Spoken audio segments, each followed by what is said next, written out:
మహిళల భద్రతపై ఏపీ శాసన మండలిలో వాడివేడి చర్చ జరిగింది. అధికార టీడీపీ మరియు ప్రతిపక్ష వైసీపీ ఎమ్మెల్సీల మధ్య మాటల తూటాలు పేలాయి. కూటమి ప్రభుత్వంలో మహిళలకు రక్షణ లేకుండా పోయిందని వైసీపీ ఎమ్మెల్సీలు విమర్శలు గుప్పించారు. కొత్త ప్రభుత్వం వచ్చాక మహిళలపై అత్యాచారాలు, దారుణాలు ఎక్కువైపోయాయని విరుచుకుపడ్డారు. దీనికి అదే స్థాయిలో కౌంటర్ ఇచ్చారు హోంమంత్రి అనిత. గత వైసీపీ తప్పిదాల వల్లే ఇంకా ఇలాంటి ఘటనలు జరుగుతున్నాయని తెలిపారు ఆవిడ. అధికారంలోకి వచ్చాక మహిళల రక్షణ కోసం ప్రత్యేక కోర్టులు సైతం ఏర్పాటు చేస్తున్నామని అన్నారు. జగన్ తల్లికి చెల్లికి కూడా న్యాయం జరిగేలా తమ ప్రభుత్వం పనిచేస్తోందని కౌంటర్ ఇచ్చారు అనిత. 2019 నుంచి 24 వరకు సీఎం గారి ఇంటి దగ్గరలో గ్యాంగ్ రేప్ జరిగితే ఈ రోజు వరకు వెంకటరెడ్డి అనే వ్యక్తిని పట్టుకున్నారా? అదేవిధంగా విజయవాడ నడిబొడ్డులో ఒక దళిత వికలాంగురాల్ని హాస్పిటల్లో రూమ్ లో పెట్టి 3 రోజులు సామూహిక అత్యాచారం జరిగితే అదే విషయం కూడా చంద్రబాబు నాయుడు గారు చంద్రబాబు నాయుడు గారి మీద కేసు పెట్టిన సంగతి మర్చిపోయారా? అధ్యక్ష చెప్పాలి అధ్యక్ష, దయచేసి నాకు అవకాశం ఇవ్వండి. ఇలాంటి సంఘటనలు మేము చెప్పాలంటే కొన్ని కొల్లు చెప్తాం. ఇలాంటి సంఘటనలు అది కాదు ఈ రోజు జరగాల్సిన సంగతి గురించి. అదేవిధంగా మీరు ఇంతకు ముందు చెప్పారు అధ్యక్ష, పోలీసుల వైఫల్యం అని చెప్పి మాలో చాలా క్లియర్ గా చెప్తున్నారు అధ్యక్ష. వాళ్ళు ఈ రోజు పోలీసుల వైఫల్యం ఇప్పుడు కాదు అధ్యక్ష.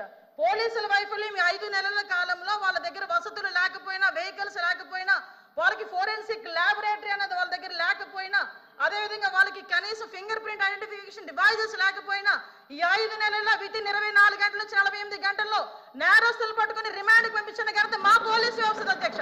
5 సంవత్సరాలు పోలీసులు ఎట్టున్నారు అధ్యక్ష?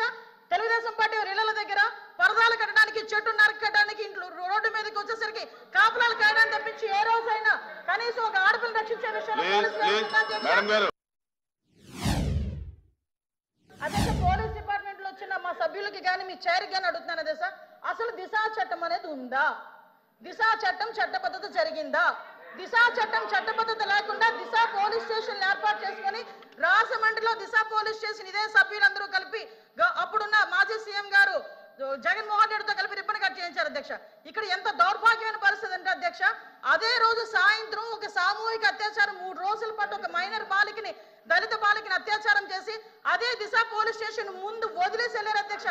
పోలీసులకి ఛాలెంజ్ చేశారు అధ్యక్ష ఒక రేపులు చేసే వ్యక్తి. ఆ రోజు ఏం జరిగింది అధ్యక్ష? కానీ తర్వాత దిశా చట్టం పక్కన పెట్టి దిశ యాప్ అని చెప్పి తీసుకొచ్చారు అధ్యక్ష. దిశ యాప్ అనేది ఇంతకు ముందు తెలుగుదేశం పార్టీ గవర్నమెంట్ లో 4th లైన్ అని చెప్పి ఒక యాప్ ఉండేది అధ్యక్ష. దాన్ని కన్వర్ట్ చేసి దిశ యాప్ అని పెట్టారు. నిజంగానే దిశ యాప్ ద్వారా నిజంగానే నేరాలు తగ్గించేసాము, లేకపోతే నేరాలకు సంబంధించి మేము చాలా మందిని పట్టేసుకున్నామంటే రికార్డ్స్ ఎందుకు నేరాలు పెరిగిపోయినాయని చెప్తుంది అధ్యక్ష. దిశ యాప్ కాదు అధ్యక్ష, ఈ రోజు దిశ పోలీస్ స్టేషన్ అన్నారు. ఆ రోజు మహిళా పోలీస్ స్టేషన్ బోర్డులు తీసి దిశ పోలీస్ స్టేషన్ అని పెట్టడం నిజం కాదా అధ్యక్ష? మీ సభ్యులు చెప్పాలి, పోలీస్ ఆఫీసర్ కదా ఆయన.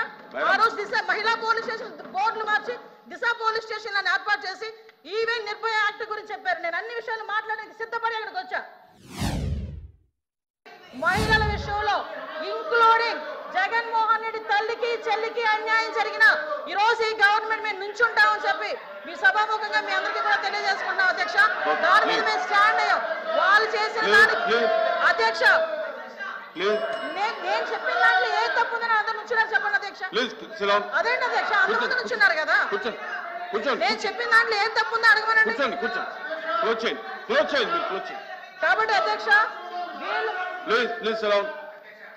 మేడం మీ విషయంలో ఫెయిల్ అయింది సార్, మీ విషయంలో ఫెయిల్ అయింది, ఆయన విషయంలో ఫెయిల్ అయింది, శ్రీనివాస్ గారి విషయంలో ఫెయిల్ అయిందని మనం మాట్లాడుకోవాలి. లేకపోతే అనంతబాబు కూర్చుంటాడా? డోర్ డెలివరీలు చేసిన వచ్చి కూడా ఇంకా కూర్చొని మాట్లాడుతున్నారు. డోర్ డెలివరీలు చేసిన వచ్చి కూడా మంత్రి గారు